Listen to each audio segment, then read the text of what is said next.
This is Romeo Storm Spider. Ooh, that's cool.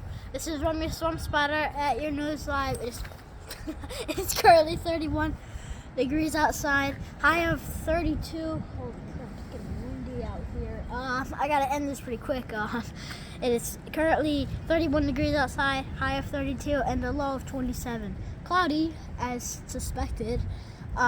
There's gonna be there's gonna be some temps that are going to be freezing starting or below freezing starting Saturday. Oh, it's snowing. It did snow a little bit last night, as you can see, but Monday Monday has the chance of being negative 10 degrees, and then that'll be the near end till by next Thursday.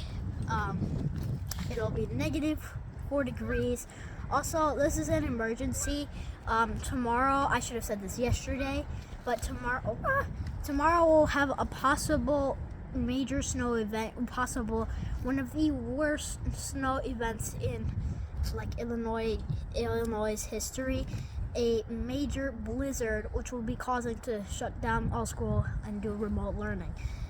There's going to be driving hazards that day. So I have to go to school, but this is going to be dangerous by tomorrow. So now remember, weather never sleeps.